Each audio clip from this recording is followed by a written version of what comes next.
Hello everyone, আমার একটি নতুন ভিডিওতে তোমাদের সকলকে জানাই অনেক স্বাগত। আজকে আমি তোমাদের সাথে শেয়ার করে নিচ্ছি মিল্ক কেকের রেসিপি। এর আগে তোমাদের বলেছিলাম আর ভিডিও তো আমি দেখিয়েছিলাম যে এখানে মিল্ক কেকের কত দাম বেশি, তো দোকান থেকে না কিনে আমি ঘরে এরকম মাঝে মধ্যে টুকটাক মিষ্টি বানিয়েই থাকি। তো আজকে আমি তাই বানিয়ে নিয়েছিলাম এই মিল্ক কেকটা। মিল্ক কেকের জন্য আমি এখানে 1 লিটার দুধ নিয়েছিলাম, আর দুধটাকে ভালো করে একটু ফুটিয়ে নিচ্ছি। দুধটা যখন একটু ভালোভাবে ফুটে যাবে তখন এখানে কনডেন্সড মিল্ক আমি দিয়ে দিচ্ছি পরিমাণ মতো, যতটা তোমরা মিষ্টি পছন্দ করবে। এই কনডেন্সড মিল্কটাও কিন্তু ঘরেই তৈরি করা, আর তার রেসিপিটাও আমি আমার পেজে কিন্তু শেয়ার করেছিলাম। তোমরা চাইলে আমাকে কমেন্টে বলো, আমি লিঙ্কটা তোমাদের কমেন্টে পিন করে দেবো। এরপর কনডেন্সড মিল্কটা ভালো করে মিশিয়ে নেওয়ার পর এখানে আমি দিয়ে দিলাম এলাচ একটুখানি গুঁড়ো করে, আর তারপরে ওটাও ভালো করে মিশিয়ে আমি এখানে দই দিচ্ছি। 1/2 কাপ আমি দই নিয়েছিলাম, তবে আগে আমি 1/4 কাপ দই এখানে দিলাম। দেখলাম কীরকম কী হচ্ছে, নাহলে পুরোটা যদি দিয়ে দিতাম ছানা কেটে যেত, মিল্ক কেকটার মতন আর হতো না।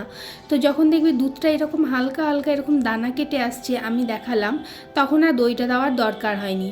তো আমি ওই 1/4 কাপই ইউজ করেছি, বাকি দইটা কিন্তু আমি আর দিইনি। আর এরপরে আমি দিয়ে দিয়েছি ঘি। আর একটা কথা বলি, তোমরা চাইলে এখানে লেবুর রসও দিতে পারো, তবে আমি লেবুর রস দিই না, কেননা একটা লেবু রসের যে গন্ধটা সেটাই মিল্ক কেকের মধ্যে চলে আসে, তো সেটা আমি খুব একটা পছন্দ করি না। এরপর একটা এরকম চৌকো কৌটো নিয়েছি, আমার কাছে এরকম প্লাস্টিকের ছিল, আমি এটাই নিয়েছি। আর তোমাদের কাছে যদি কেক টিন থাকে চৌকো, তাহলে খুব সুবিধা হয়। আমার কাছে চৌকো কেক টিন ছিল না, রাউন্ড ছিল, সেই জন্য আমাকে এই প্লাস্টিকের কৌটোটাই ইউজ করতে হলো। আর বাটার পেপার না থাকার কারণে আমি ঘরে এইভাবে বাটার পেপার কিন্তু বানিয়ে নিই। প্রথমে একটুখানি ঘি ব্রাশ করে তারপরে ওই সাইজের একটা কাগজ কেটে সেটাকে দিয়ে তার উপরেও অল্প করে আমি ঘি ব্রাশ করে নিয়েছি। ব্যাস, রেডি হয়ে গেছে বাটার পেপার।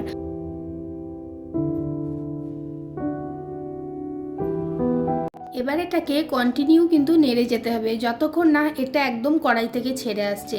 আর তোমরা যদি রাবড়ি খেতে চাও তো এই পর্যায়ে নামিয়ে নিতে পারো রাবড়ির জন্য। তো আমি এটা রাবড়ি বানাচ্ছি না, মিল্ক কেক বানাচ্ছি, তো আমি এটাকে আরও ড্রাই করে নেবো। আরও 1 চামচ এখানে ঘি দিয়ে ভালো করে এটার সাথে আমি মিশিয়ে নেব। যতক্ষণ না এটা কড়াই থেকে ছেড়ে আসছে কন্টিনিউ আমি এটাকে নেড়েই যাব।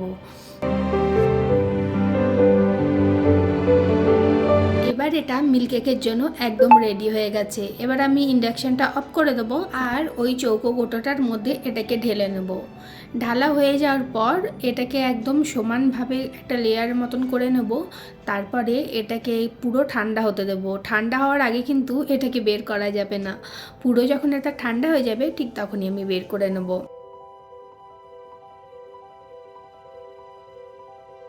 আচ্ছা, আমি মিল্ক কেকটা রেডি করতে করতে তোমরা আমাকে কমেন্টে জানিও তো যে আমার ভিডিওগুলো তোমাদের কেমন লাগে।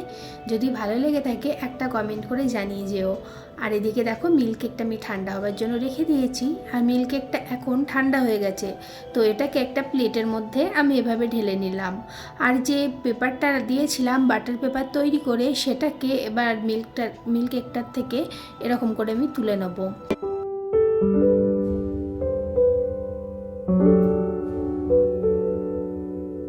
এবার একটা একটা করে আমি মিল্ক কেকগুলোকে কেটে নেব।